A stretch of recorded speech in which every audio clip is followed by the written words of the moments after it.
नमस्ते बच्चों, हिंदी व्याकरण का आज हम शुरू करेंगे पाठ 2 वर्ण, शब्द, वाक्य। वर्ण भाषा की सबसे छोटी ध्वनि या इकाई को वर्ण या अक्षर कहते हैं, यथा क, अ आदि।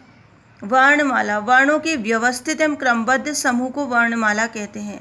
हिंदी वर्णमाला में वर्ण दो प्रकार के होते हैं, स्वर और व्यंजन।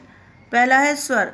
जिन वर्णों का उच्चारण अन्य वर्ण की सहायता के बिना होता है उन्हें स्वर कहते हैं। हिंदी वर्णमाला में 11 स्वर हैं।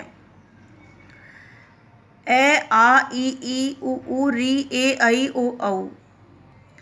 अयोगवाह है। वर्णमाला में अंग अर्थात अनुस्वार और अह विसर्ग अयोगवाह कहलाते हैं। मात्रा स्वर के बदले हुए रूप को मात्रा कहते हैं। इनका प्रयोग व्यंजन के साथ होता है। हिंदी में 10 मात्राएं होती है।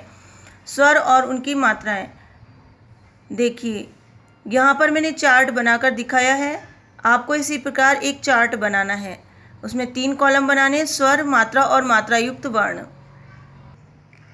सबसे पहले देखिए ए किसी भी वर्ण को पूरा करता है। दूसरा है आ की मात्रा लगाने पर बना है का। ई तो वर्ण से पहले लगकर बना है की, और बड़ी ई तो इसकी मात्रा लगाने पर बना है बड़ी की, वर्ण के बाद में लगाई जाती है। उ वर्ण के नीचे लगाई जाती है। बड़ा उ तो इसकी मात्रा वर्ण के नीचे उल्टी लगाई जाती है। री की मात्रा वर्ण के नीचे सी के आकार की लगाई जाती है। ए की मात्रा वर्ण के ऊपर लगाई जाती है।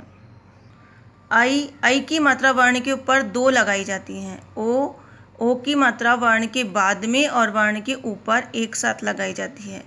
औ की मात्रा 2 लगाई जाती है और वर्ण के बाद में लगाई जाती है, जिस प्रकार से दिखाया गया है। दूसरा है व्यंजन। जिन वर्णों का उच्चारण स्वरों की सहायता से होता है उन्हें व्यंजन कहते हैं। हिंदी वर्णमाला में 33 व्यंजन होते हैं।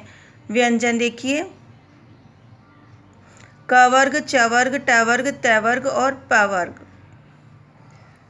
अब देखिए अंतस्थ व्यंजन, य, र, ल, व। ऊष्मी व्यंजन श, स है। इसी प्रकार हिंदी वर्णमाला में 11 स्वर और 33 व्यंजन होते हैं और कुल मिलाकर 44 वर्ण होते हैं। अब देखिए संयुक्त व्यंजन। 2 व्यंजनों एवं 1 स्वर की सहायता से बने वर्णों को संयुक्त व्यंजन कहते हैं। इनकी संख्या 4 है। श, त्र, ग और श्र। ये बने हैं क प्लस श प्लस अ बराबर श क्षत्रिय, त प्लस र प्लस अ बराबर त्रिशूल वाला, ज प्लस य प्लस अ बराबर ज्ञ। आजकल इसे ज्ञ भी कहने लगे हैं, ज्ञ। और उसके बाद में है श्र, श और र प्लस अ बराबर श्र। अन्य वर्ण ढ के नीचे बिंदु लगाकर ढ और ढ व्यंजन बनाते हैं। अन्य वर्ण को उत्क्षिप्त व्यंजन भी कहते हैं। अब देखिए शब्द की परिभाषा है 2 या 2 से अधिक वर्णों के सार्थक समूह को शब्द कहते हैं, यथा कमल और कलम आदि। शब्द के भेद। अर्थ के आधार पर शब्द 2 प्रकार के होते हैं। पहला है सार्थक शब्द और दूसरा है निरर्थक शब्द। पहला देखिए सार्थक शब्द। जिन शब्दों का कोई सार्थक अर्थ हो अर्थात सही अर्थ वाले शब्दों को सार्थक शब्द कहते हैं, जैसे मंदिर, महल, मऊस आदि। दूसरा निरर्थक शब्द। जिन शब्दों का कोई अर्थ नहीं हो उन्हें निरर्थक शब्द कहते हैं, जैसे वपड़े, नामा आदि। अब है वाक्य। परिभाषा देखिए वाक्य की, 2 या 2 से अधिक सार्थक शब्दों के व्यवस्थित एवं क्रमबद्ध समूह को वाक्य कहते हैं, जैसे माली फूल तोड़ रहा है आदि।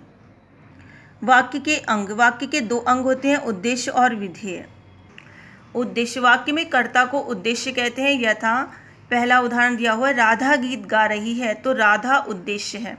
दूसरा है अभिनम पत्र लिखता है तो अभिनम उद्देश्य है। विधेय। कर्ता को छोड़कर शेष वाक्य विधेय कहलाता है, यथा कोयल गीत गा रही है तो गीत गा रही है यहाँ पर विधेय है। कोयल को हम छोड़ देंगे क्योंकि कोयल क्या है, उद्देश्य है, और गीत गा रही है क्या है, विधेय। दूसरा है उदाहरण, बंदर केले खा रहे हैं तो केले खा रहे हैं क्या है, विधेय है। इसी प्रकार बच्चों आपको भी 5-5 वाक्य बनाने, 5 वाक्यों में उद्देश्य बनाना, उसके बाद में 5 वाक्य लिख करके उनमें विधेय बताना है। धन्यवाद।